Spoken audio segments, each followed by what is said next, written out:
안녕하세요. 김순열입니다. 알러지성 비염으로 고생하시는 분들 많으시죠? 환절기만 되면 콧물과 재채기, 코막힘으로 많이 힘들어 하십니다.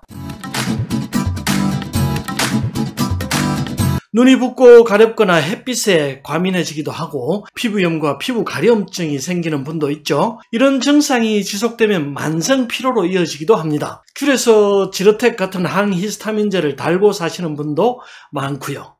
히스타민이 뭐죠? 히스타민은 일종의 호르몬입니다. 우리 몸 어딘가에 고장이 나거나 감염이 생기거나 이물질이 생기면 그것을 치료하기 위해서 면역 반응이 작동하는데요. 이때 면역세포를 싣고 나타나는 게 바로 혈액입니다. 혈액 속에 모든 것이 있죠. 영양분도 있고 산소도 있고 면역세포도 있습니다. 귤에서 감염이 되거나 상처가 나면 그것을 고치기 위해서 히스타민이 분비되고 히스타민 냄새를 맡고 피가 모이고 면역세포가 모입니다. 그래서 상처나고 감염된 곳이 부어오르고 열이 나는 겁니다. 피는 뜨거우니까 말이죠. 알러지도 마찬가지입니다. 알러지라는 것은 우리 몸 세포에 이물질이 들러붙는 것을 말합니다. 그래서 그것을 고치기 위해서 히스타민이 분비되는 것이고요. 대부분의 알러지가 코나 눈, 입 같은 분비선에서 발생합니다. 왜냐하면 외부에서 먼지나 이물질이 들어오기 쉽기 때문이죠. 이때 히스타민이 분비되면 피가 막 모입니다. 그래서 점막이 부어오르고 이물질을 씻어내려고 분비물이 마구 생산되죠. 그래서 콧물이 줄줄, 눈물이 줄줄 흘러나오는 겁니다. 또 피가 모이면 부어서 열이 난다고 했잖아요. 열이 나면 가렵습니다. 그래서 재채기를 하죠. 피부는 특히 분비선이 없으니까 알러지가 생기면 뾰루지가 생기고 가려움증이 더 심해집니다. 그런데 말입니다. 사람 몸이나 자연이나 모두 비슷하게 뭐든 좀 오버하는 경향이 있습니다. 적당히 하면 되는데 아주 과하게 일을 벌려버리죠. 아이 하나를 낳기 위해서 우리가 한 번에 뿜어내는 정자의 수가 2억 개가 넘죠.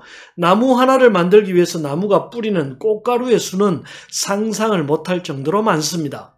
이렇게 뭐든 좀 양으로 승부하려는 경향이 자연에 있습니다. 그래서 필요 이상으로 혈액이 모이고 점액이 분비되는 것이 알러지입니다. 그래서 이 과함을 조절하는 약이 바로 항히스타민제인 거죠. 항히스타민제를 복용하면 히스타민 분비가 줄어듭니다. 그래서 혈액이 덜 모이게 되고 분비물이 줄어들고 가려움증이 줄어드는 거죠. 그런데 말입니다. 보통 알러지는 국소적으로 어느 한 부분에만 발생하거든요. 그런데 이 항히스타민제는 전신에 작용합니다. 그래서 너무 오랫동안 과하게 복용하게 되면 전신의 혈액순환이 나빠질 수 있습니다. 몸이 냉해지기도 하고 소화장애가 생기기도 하고 장 기능이 약해지기도 하고 뇌 기능이 떨어지기도 합니다. 체온이 떨어지면서 면역력도 약해지죠. 꼭 필요할 때만 복용하는 지혜를 발휘하시기를 권합니다. 또 히스타민이 많이 분비되면 염증 반응이 증가합니다. 그래서 스트레스 호르몬인 코티솔도 따라서 분비가 증가하죠. 코티솔이 히스타민의 분비를 감소시키는 작용이 있거든요. 단기적인 알러지일 때는 큰 상관이 없는데요. 이게 장기적으로 만성이 되면 코티솔 분비가 면역력을 다시 뚝 떨어뜨리는 결과를 초래합니다. 그래서 약물 복용을 하지 않고 알러지를 예방하고 치료할 수 있는 방법이 있으면 아주 좋은데요. 오늘은 음식과 약초로 항히스타민 효과를 내고 부작용을 최소화할 수 있는 방법을 소개해 드리겠습니다. 항산화제인 퀘르세틴이 풍부한 음식이 항히스타민 효과가 있습니다. 퀘르세틴이 히스타민을 만드는 비만세포의 작용을 억제합니다. 비만세포는 백혈구 일종인데요. 우리 몸속의 혈액과 결합 조직에 널리 분포하고 있고요. 주로 혈관 주변에 아주 많습니다. 과립성 백혈구 일종이고요. 히스타민 같은 과립형 면역 물질을 분비해서 여러 가지 면역 작용을 유발합니다. 퀘르세틴을 천연 지르텍이라고 부르죠. 비만세포를 억제해서 히스타민 분비를 감소시키고 점액의 분비를 억제하고 염증을 차단하기 때문입니다. 그래서 퀘르세틴이 풍부한 음식 많이 드시면 좋은데요. 붉은 양파 껍질, 케일, 무, 미나리과의 향신료인 딜 등이 퀘르세틴을 풍부하게 함유하고 있습니다. 사과, 적포도주, 토마토, 브로콜리, 아스파라거스, 녹차에도 퀘르세틴이 풍부합니다.